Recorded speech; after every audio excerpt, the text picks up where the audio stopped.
रात के ठीक 12 बजे थे। खड़गपुर का पुराना रेलवे स्टेशन, जो आधिकारिक रूप से बंद हो चुका था, वहाँ गहरा अंधेरा छाया हुआ था। चारों ओर सन्नाटा, ऐसा जैसे हवा भी वहाँ आने से डरती हो। स्टेशन की पुरानी इमारतें खंडरों में बदल चुकी थी।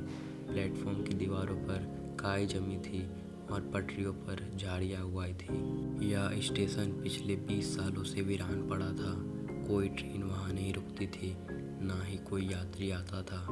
कहते हैं कि वहाँ रात के समय अजीब अजीब आवाज़ें सुनाई देती थी, जैसे किसी ट्रेन की सीटी, डिब्बों की खरखराहट या किसी औरत की चीख। मगर सरकारी रिकॉर्ड में ये सब सिर्फ अफवाह ही थी। लेकिन वो रात अलग थी। रवि और मोहित, दो कॉलेज के दोस्त, एक यूट्यूब चैनल चलाते थे, भूत क्या भारत। विदेश के सबसे डरावने जगहों पर जाकर वीडियो बनाते थे। आज उन्होंने ठानी थी कि खड़गपुर के सुनसान स्टेशन की सच्चाई सबके सामने लाएंगे। भाई, तू पक्का है ना? ये जगह कोई मजाक नहीं है, मोहित ने डरते हुए कहा। रवि कैमरा सेट करते हुए बोला, डर लग रहा है तो वापस चला जा, मैं अकेला भी जा सकता हूँ।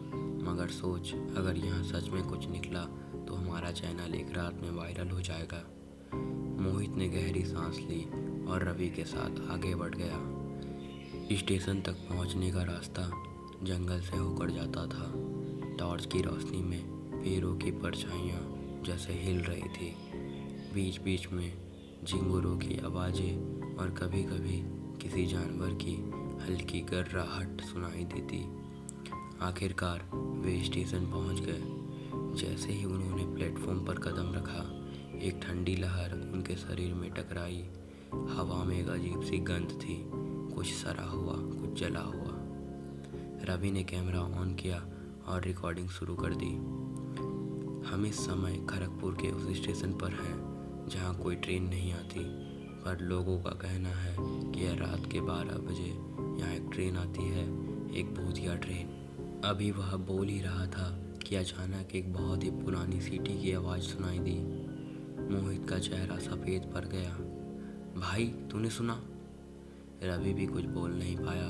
वह कैमरा लिए आवाज़ की दिशा में देखने लगा और फिर अंधेरे में दूर से आती रोशनी, जैसे किसी इंजन की हेडलाइट। ये तो ट्रेन है, रवि ने फुसफुसाया। लेकिन ये कैसे हो सकता है? स्टेशन तो बंद था, ट्रैक भी टूटी हुई थी। ट्रेन करीब आ रही थी, मगर ये कोई आम ट्रेन नहीं थी। उसके डिब्बे पुराने, जले हुए और खून से सने लग रहे थे, जैसे किसी दुर्घटना के बाद उन्हें कभी रिपेयर नहीं किया गया हो। और उस ट्रेन के अंदर लोग नहीं, साए थे।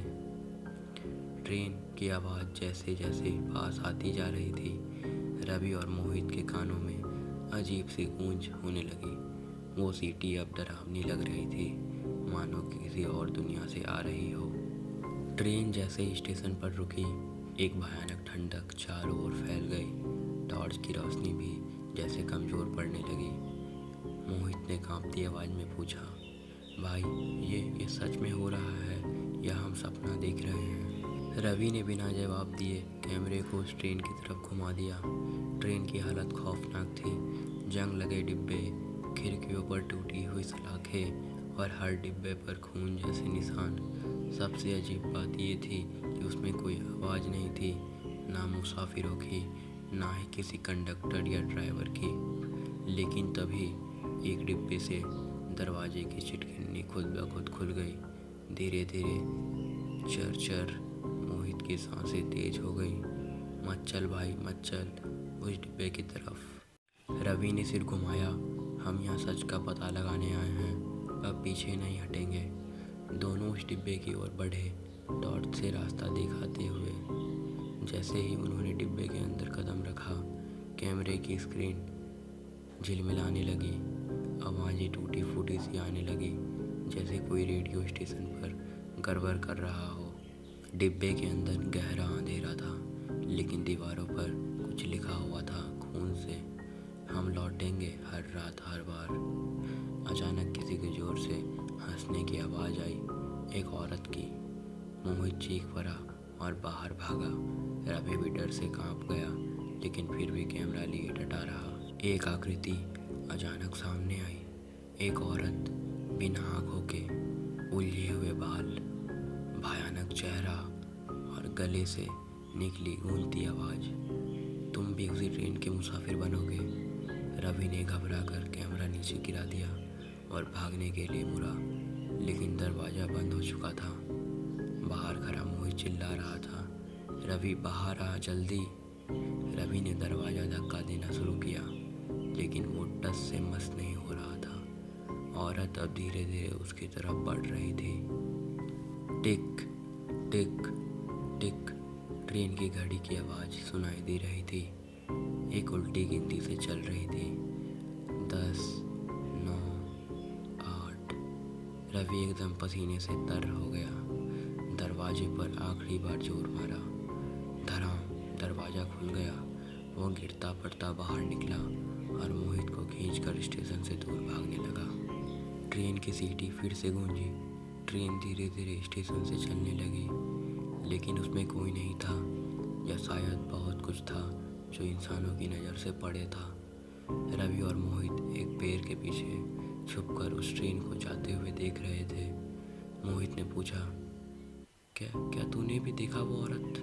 रवि की सांसें अब भी तेज थी। हाँ, और उसने कहा हम उसी ट्रेन के मुसाफिर बनेंगे। ट्रेन गायब हो गई, बिना किसी आवाज़ के, बिना किसी ट्रैक के। रवि और मोहित बुरी तरह डरे हुए थे। उनके कपड़े पसीने और धूल से सने हुए थे।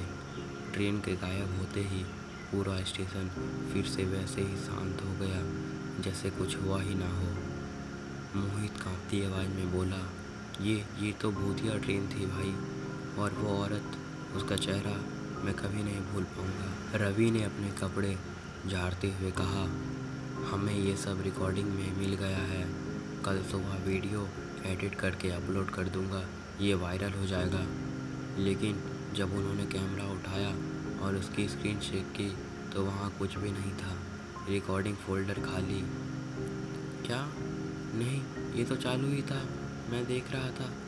रवि बड़बड़ा रहा था। मोहित ने कैमरा उससे छीना और चेक किया। सब कुछ गायब है भाई। वो ट्रेन नहीं चाहती कि ये दुनिया उसे देखे। रात बीत रही थी, लेकिन स्टेशन छोड़ने से पहले दोनों ने तय किया कि थोड़ी देर और रुकेंगे। अब वे स्टेशन मास्टर की उस जर्जर बिल्डिंग की तरफ बढ़े, जो अब खंडर बन चुकी थी। कहते हैं किसी स्टेशन का मास्टर किसी ट्रेन का शिकार हो गया था। रवि ने कहा, शायद उसकी फाइल्स या कुछ रजिस्टर हमें अंदर मिल जाएं। बिल्डिंग के अंदर घुसते ही बदबू और सड़ी हुई लकड़ी की आवाज़ों ने उनका स्वागत किया। दीवारों पर पुराने पोस्टर अब भी चिपके हुए थे, ज़्यादातर 1985 या 1990 के बीच के थे। एक पुरानी मेज पर धूल से ढकी डायरी मिली। रवि ने उसे खोला और पढ़ना शुरू किया। 22 अगस्त 1991। आज फिर वो ट्रेन आई थी, मगर इस बार उसके डिब्बे से धुआं नहीं, चीख निकल रही थी। मैं देख नहीं पाया कि उसमें कौन था, मगर जब सुबह ट्रैक पर गया तो वहाँ खून ही खून था। मोहित ने धीरे से पूछा, किसकी डायरी है ये? रवि ने पन्ना पलटा। Station master Ashok Datta. पन्नों में और भी दिल दहला देने वाली बातें थी। 12 सितंबर 1991। मेरे बेटे ने कहा उसने एक औरत को स्टेशन पर देखा था जो हवा में तैर रही थी। अगले दिन वो ट्रेन में चला गया और कभी वापस नहीं लौटा। डायरी के आखिरी में सिर्फ एक शब्द बार बार लिखा था, माफ़ करो, माफ़ करो, माफ़ करो। अचानक बिल्डिंग की पुरानी घड़ी जो सालों से बंद थी चलने लगी। टिक टिक टिक। वक्त जैसे फिर से उल्टा चलने लगा हो। और तभी एक खिड़की जोर खुल गई। धड़ाम, ठंडी हवा का झोंका अंदर आया और एक पुराना पेपर उड़ते हुए रवि के पैर से टकराया। उस कागज पर लिखा था, हर नई आत्मा इस ट्रेन की ऊर्जा बढ़ाती है, अगली बारी किसकी है? रवि और मोहित अब बिल्कुल भी वहाँ रुकना नहीं चाहते थे। वे बाहर की तरफ दौड़े, लेकिन दरवाज़ा अपने आप बंद हो गया। अब उन्हें अंदर बंद हुए पूरे 10 मिनट हो चुके थे। और घड़ी फिर से 12 बजने को थी। डुम डुम डुम। स्टेशन मास्टर की कुर्सी अपने आप घूमी और उस पर अब कोई बैठा था, लेकिन वो इंसान नहीं था। वो जो स्टेशन मास्टर की कुर्सी पर बैठा था, उसका चेहरा अंधेरे में साफ नहीं दिख रहा था, लेकिन उसकी मौजूदगी से हवा और भी भारी हो गई थी। कमरे में एक अजीब सन्नाटा छा गया था, जैसे समय थम गया हो।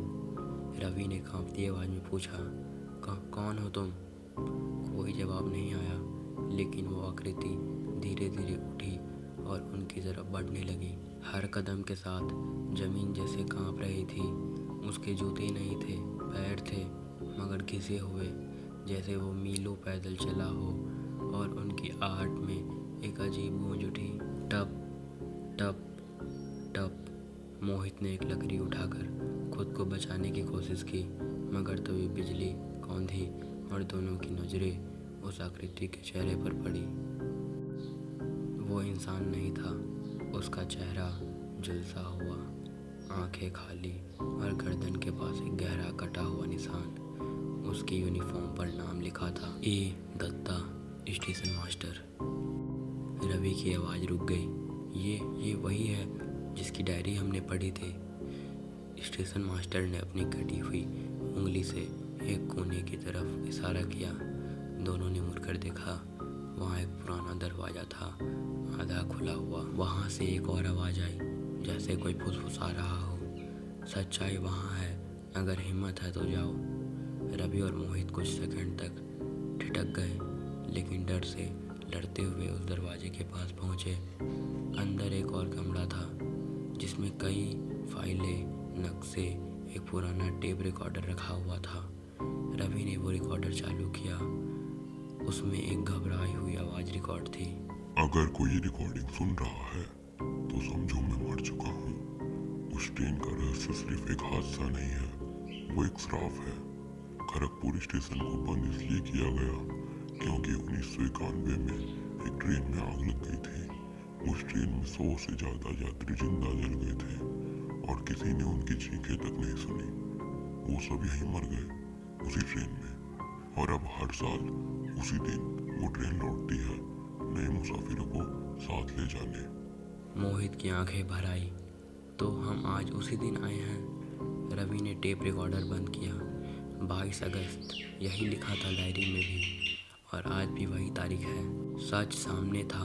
वो ट्रेन असल में उन आत्माओं की कैदगाह थी जो उस हादसे में मारी गई थी, और अब वो हर साल लौटती थी, अपना बदला लेने या शायद किसी को अपने साथ ले जाने। तभी एक और दस्तावेज रवि को फाइलों में मिला।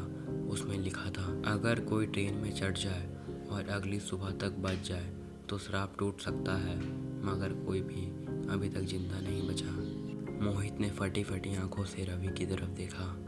तू पागल हो गया है क्या? तू सच में उस ट्रेन में चढ़ने की सोच रहा है? रवि ने गहरी सांस ली। हम भाग नहीं सकते, ट्रेन फिर से आएगी, और इस बार या तो हम सच्चाई को ख़त्म करेंगे या खुद उस सच्चाई का हिस्सा बन जाएंगे। घड़ी की सुई फिर से 11:58 पर आ चुकी थी। ट्रेन की सीटी एक बार फिर स्टेशन के सन्नाटे को चीरते हुए गूंजी। घड़ी की सुइयां 12 बजा रही थी। Ton ton ton. ट्रेन की सीटी एक बार फिर गूंजी और वो काली, जर्जर और भूतिया ट्रेन स्टेशन पर आकर रुक गई। इस बार उसका रंग और भी डरावना था, जैसे राख और खून से सना हो। रवि और मोहित एक दूसरे की आंखों में देख रहे थे। डर चरम पर था, लेकिन अब वापस मुड़ना नामुमकिन था। चल मोहित, रवि ने धीमी लेकिन भारी आवाज में कहा। दोनों ने हिम्मत जुटाई और ट्रेन के पहले डिब्बे में चढ़ गए। डिब्बे में गहरा अंधेरा था और गंध ऐसे जैसे सड़ी हुई लाशों से आ रही हो। टॉर्च की रोशनी में उन्हें धुंधले धुंधले चेहरे दिखने लगे। सीटों पर लोग बैठे थे, मगर वो लोग नहीं थे, भूत थे, जले हुए, बिना चेहरों के, सूनी आंखों वाले, एकटक उन्हें घूरते हुए। ट्रेन धीरे धीरे चलने लगी, छुक छुक छुक छुक। मोहित कांप रहा था। ये सब हम क्यों देख रहे हैं रवि? रवि ने कहा, शायद ये भी यही सोच रहे हैं कि क्या हम भी उनके जैसे बनने वाले हैं। ट्रेन जैसे जैसे आगे बढ़ती गई, अंदर का माहौल और डरावना होता गया। दीवारों से खून टपकने लगा, खिड़कियों पर काली छाया दौड़ने लगी और हर डिब्बे से चीखों की आवाज़ आने लगी। एक डिब्बे में घुसते ही मोहित ने देखा, उसके सामने उसकी माँ खड़ी थी। मम्मी! मगर वो उसकी माँ नहीं थी, वो छाया थी, मोहित को बहकाने आई थी। जैसे ही मोहित उसके पास गया, उसके चेहरे पर हजारों कीड़े रेंगने लगे और उसकी आंखें बाहर गिर पड़ी। मोहित चीखते हुए पीछे भागा और रवि ने उसे खींचकर डिब्बे से बाहर निकाला। याद रख, ये ट्रेन हमारे डर से खेलती है, अगर तू भाग गया तो गया। लेकिन अब ट्रेन की रफ्तार बढ़ गई थी। अचानक ट्रेन अंधेरे सुरंग में घुस गई, हर तरफ सिर्फ अंधकार और चीखें। और फिर डिब्बों में आग लग गई, वही आग जिसने 1991 में सब कुछ जलाया था। रवि और मोहित ने एक दूसरे का हाथ थामा और डिब्बे के बीच में खड़े हो गए। अगल बगल भूतियाँ आकृतियाँ थीं, लेकिन दोनों चुपचाप आंखें बंद किए खड़े थे। हम डरेंगे नहीं, हम इनसे नहीं डरेंगे, रवि बुदबुदाया। हम डरेंगे नहीं, हम इनसे नहीं डरेंगे, रवि बुदबुदाया। ट्रेन की स्पीड चरम पर पहुंच गई, मानो किसी और आयाम में जा रही हो। और फिर एक जोरदार धमाका हुआ, धड़ाम, और सब कुछ शांत हो गया। सुबह की पहली किरणें स्टेशन पर पड़ी, चिड़ियों की चरचराहट सुनाई दी। स्टेशन अब वैसा नहीं था, साफ सुथरा, ठीक ठाक, जैसे कभी कुछ हुआ ही ना हो। पास के गांव के कुछ लोग खड़े थे और तभी वहां की टूटी खिड़की के पास एक पुराना कैमरा पड़ा मिला। गांव के एक लड़के ने उठाया और चालू किया। स्क्रीन पर दो लड़के दिख रहे थे, रवि और मोहित, और उनकी आवाज़ आ रही थी। अगर तुम ये वीडियो देख रहे हो तो समझो हमने श्राप तोड़ दिया है, अब कोई और नहीं मरेगा। हमने ट्रेन को आखिरी बार जाते देखा, लेकिन अगर किसी दिन ये ट्रेन फिर लौटे तो उसमें चढ़ना मत, क्योंकि अगली बार वो कभी वापस नहीं लौटेगी। वीडियो ख़त्म हुआ, कैमरा बंद हो गया और तभी स्टेशन की घड़ी ने फिर से टन टन बजाना शुरू किया। 12 बजे। कहीं दूर ट्रेन की सीटी फिर से गूंजी। अगर आपको ये वीडियो अच्छा लगा हो तो इस वीडियो को लाइक करें और हमारे चैनल को सब्सक्राइब कर सकते हैं ऐसे ही वीडियो के लिए, और एक प्यारा सा कमेंट करना ना भूलें। धन्यवाद। मिलते हैं किसी नई वीडियो के साथ।